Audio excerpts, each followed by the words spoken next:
Hello दोस्तों, आज मैं फिर से आपको एक सच्ची घटना सुनाने जा रही हूँ जो मुंबई आगरा हाईवे पर घटी थी।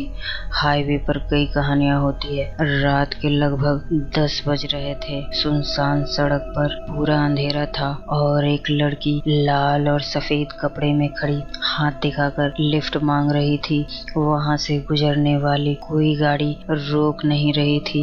इतने में एक और कार वहाँ जाकर रुकी।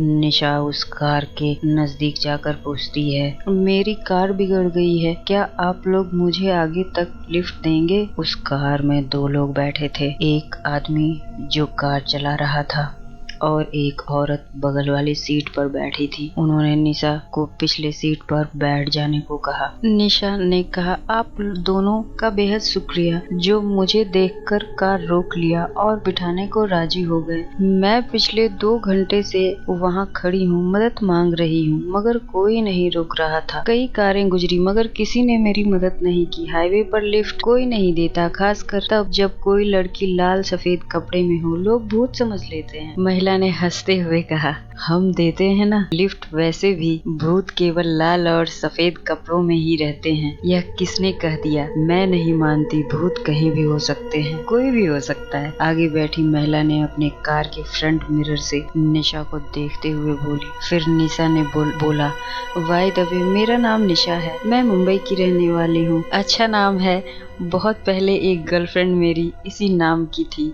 ड्राइविंग सीट पर बैठे आदमी ने मुस्कुराते हुए कहा, इसकी बातों पर ध्यान मत देना, यह बहुत मजाक किया करते हैं। मेरा नाम अनुराधा है और यह मेरे पति अमित हैं। उस महिला ने अपना परिचय देते हुए कहा। अनुराधा ने पूछा, निशा, इस वक्त आप कहाँ से आ रही हो? निशा ने कहा, मैं एक पार्टी में गई थी, बस वहीं से लौट रही हूँ। ओके। फिर वह तीनों एक दूसरे से बातें करना शुरू कर दिया। अनुराधा ने निशा से पूछा, क्या करते हो निशा? निशा ने बोला, मैं फिलहाल फैशन डिजाइनिंग में हूँ, लेकिन मुझे मॉडलिंग करनी है। जवाब देते हुए अमित ने कहा, हाँ मुझे अंदाजा हो ही गया था, जरूर आप कोई एक्ट्रेस या मॉडल हो, इसलिए मेरी गाड़ी खुद ब खुद रुक गई आपको लिफ्ट देने के लिए। यू आर वेरी ब्यूटीफुल, अपने छेड़ते हुए अंदाज में अमित ने कहा। अब बस भी करो यार, अपनी बीवी के साथ बैठे हो और दूसरों की तारीफ करते हो। मैंने बताया ना निशा, मेरे पति थोड़ा मस्तीखोर हैं। सॉरी डियर, अमित ने अनुराधा को प्यार से कहा, सिर्फ तुम्हारी ही तारीफ करूंगा। तीनों हंस पड़े।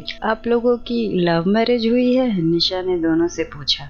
हाँ, हमारी लव मैरिज हुई है, हाल ही में हमने शादी की है, 3 महीने ही हुए हैं, अनुराधा ने खुशी भरे एहसास के साथ कहा। पर खुशियों को ग्रहण लगते देर नहीं लगती है, कब क्या हो जाए किसी को पता नहीं होता, अनुराधा ने बहुत गंभीरता से कहा। अनुराधा की आवाज में दर्द महसूस हो रहा था। निशा ने पूछा, क्या करते हो मिस्टर अमित? मैं एक छोटा सा बिजनेसमैन हूँ, हार्डवेयर का एक छोटा सा दुकान है। मैं अपनी बीवी के हाथ का बना खाना खाता हूँ और उनकी लिखी कहानियाँ सुनता हूँ। निशा ने पूछा, आप कहानियाँ लिखती हैं? क्या आप लेखिका हैं? अनुराधा ने मुस्कुराते हुए कहा, थोड़ा बहुत लिख लेती हूँ, जी करता है तो। निशा ने पूछा, आजकल क्या लिख रही हैं आप? अनुराधा ने जवाब देते हुए कहा, आजकल मैं हॉरर स्टोरीज लिख रही हूँ। निशा ने कहा, आई लव हॉरर स्टोरीज, मुझे बहुत पसंद है।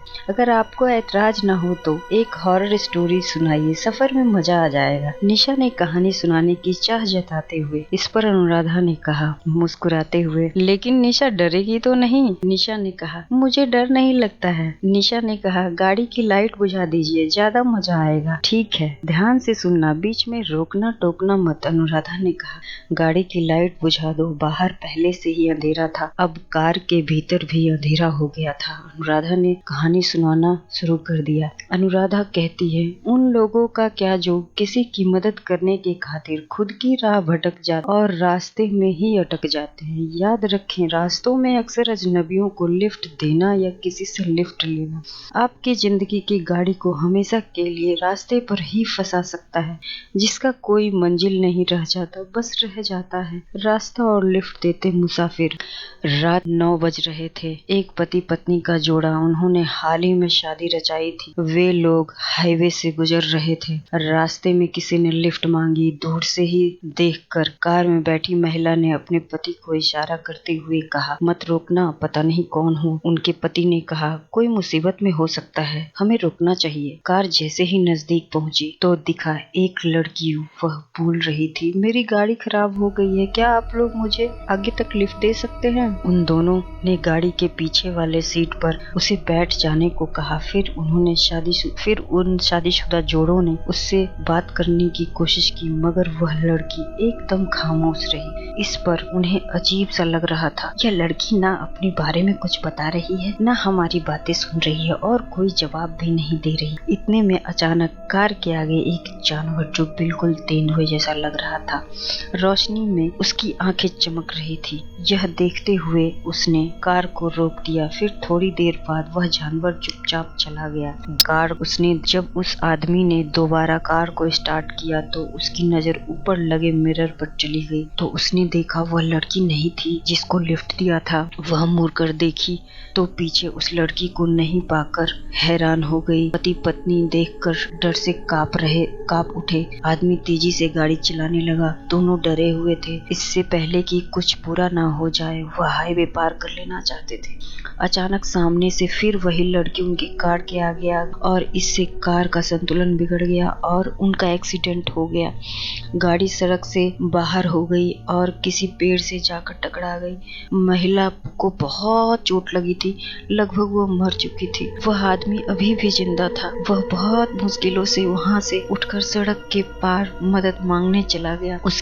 उसने हाथ दिखाकर गाड़ी रोकने की कोशिश की, मगर एक भी गाड़ी नहीं रुकी। आखिर में उसने एक गाड़ी को रोकने के लिए बीच सड़क पर खड़ा हो गया, मगर वहां वह गाड़ी तेज रफ्तार से चली आ रही थी। वह रुकी नहीं बल्कि उस आदमी को कुचलते हुए निकल गई। आदमी खून से लथपथ उसी जगह पर गिरा था। वह दर्द में था। रेंगते हुए अपनी पत्नी के पास गया। उसने देखा कि उसकी पत्नी मर चुकी थी।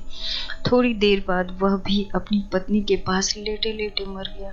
5-6 दिन बाद जब रात के लगभग 10 बज रहे थे, इस सुनसान हाईवे पर एक लड़की लाल सफेद कपड़े में खड़ी हाथ दिखाकर लिफ्ट मांग रही। वहां से गुजरने वाली एक भी गाड़ी नहीं रुक रही थी।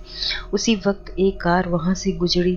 उस लड़की को देखकर उन्होंने अपना कार रोक दिया। सफेद लाल कपड़े में सामने आई और उसने कहा, मेरी कार खराब हो गई है, लिफ्ट चाहिए। इस पर अंदर बैठे पति पत्नी ने उसे कार में बैठने को कह दिया। निशा को यह कहानी सुनकर अजीब लग रहा था। अनुराधा ने अपनी कहानी जारी रखी। लाल कपड़े वाली लड़की ने अपना परिचय दिया और उस महिला और आदमी को धन्यवाद किया। रास्ते भर तीनों बातें कर रहे थे। काफी बातें हुई थी। बात करते करते जब पता चला कि वह महिला एक लेखिका है तो वह महिला को एक कहानी सुनाने की गुजारिश करती है ताकि सफर का मजा आ जाए। वह महिला एक हाईवे की घटना की कहानी सुनाती है। इतना सुनकर निशा के होश उड़ गए। निशा सोचती है, यह तो हमारी कहानी है। हाईवे में लाल कपड़े वाली लड़की यानी मैं, एक पति पत्नी का जोड़ा और लिफ्ट। फिर कहानी निशा ने मन ही मन में खुद से कहा। उधर अनुराधा अभी भी कहानी कह रही थी और उसकी कहानी अब निशा को डराने लगी थी। निशा को थोड़ा डर का एहसास होने लगा कि कुछ गड़बड़ है। हो न हो यह कहानी उसी से जुड़ी हुई है। उसने अपने दिमाग पर जोर डाला और सब कुछ रिमाइंड किया। इधर निशा अभी भी वही महसूस कर रही थी जो अनुराधा के द्वारा सुनाई जाने वाली कहानी में लड़की कर रही थी। फिर निशा को याद आता है 5-6 दिन पहले वह पार्टी करके इसी हाईवे से घर लौट रही थी। उसने हल्की सी दारू पी रखी थी। निशा बहुत तेज गाड़ी चला रही थी। रास्ते में उसे एक शख्स दूर से ही दिखाई दिया था जो बीच सड़क पर हाथ हिला रहा था। निशा को लगा इतनी रात में कौन होगा, जरूर कोई चोर लुटेरा होगा, कोई भूत होगा। उसने अपनी गाड़ी की स्पीड तेज कर ली थी। बिना रुके उस आदमी को कुचलते हुए चली गई थी। अब निशा को सब कुछ समझ आ गया था। जो हुआ सब कुछ अनुराधा ने कहानी में शामिल किया था। वह लड़की जो उस कहानी में लिफ्ट मांग रही थी वह मैं ही हूँ। निशा जान गई और उस रात जिसको मैंने अपनी कार से रौंद दिया था वह उस औरत का पति अमित था। निशा अपने मन ही मन में यह सारी बातें सोच सोच रही थी। अनुराधा ने आगे बताया, महिला ने लड़की को कहा, जिस कार पर तुम बैठी हो ना, वह कार की 5-6 दिन पहले ही एक्सीडेंट हो चुकी है और वह शादीशुदा जोड़ा हम ही हैं। निशा के रोंगटे खड़े हो गए।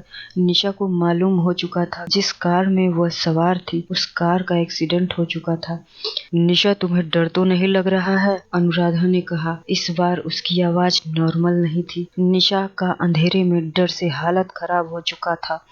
धड़कन बहुत तेज हो चली थी। एकदम धीरे धीरे निशा अपने हाथ को कार के दरवाजे के पास खोलने के लिए बढ़ाया तो पता चला कि कार लॉक हो गई है। निशा के गले से आवाज नहीं निकल रही थी। अचानक से कार तेज हो गई। माहौल बिल्कुल ठंडा होने के कारण भी निशा का गला सूख रहा था। तापमान गिरने लगा। निशा डर से कांपने लगी, गिड़गिड़ाने लगी। जाने दो मुझे, जाने दो मुझे, छोड़ दो मुझे। वह दोनों जोर जोर से हंस रहे थे। इतने में कार की बत्ती जल उठी। निशा ने देखा आगे कोई भी नहीं बैठा था। कार अपने आप चल रही थी, लेकिन अगले ही पल उसने महसूस किया कि दोनों तरफ 2 लोग बैठे हैं। एक तरफ अनुराधा और दूसरी तरफ अमित। मगर निशा की हिम्मत नहीं हो रही थी कि वह बगल में झांक कर देखे, क्योंकि सामने लगे मिरर में दोनों का चेहरा नजर आ रहा था। कान में निशा को उनकी फुसफुसाने की आवाज महसूस हो रही थी, मानो वह गुर्रा रहे हों। निशा ने देखा धीरे धीरे उसके खामोश चेहरे काले होने लगे और कुछ में कुछ जख्म उभरने लगे। दोनों के सर से खून बहने लगे। निशा डर से जोर जोर से चिल्लाने लगी। लाइट बंद हो गई और कार पूरी रफ्तार में चल रही थी। निशा डर से चिल्ला रही थी। कार किसी नॉन स्टॉप ट्रेन की तरह चल रही थी। फिर अचानक कार सड़क छोड़ जंगल में पेड़ से टकरा गई और निशा की मौत हो गई। सच कहा था अनुराधा ने, कभी कभी अजनबियों को लिफ्ट देना और लेना जानलेवा बन सकता है।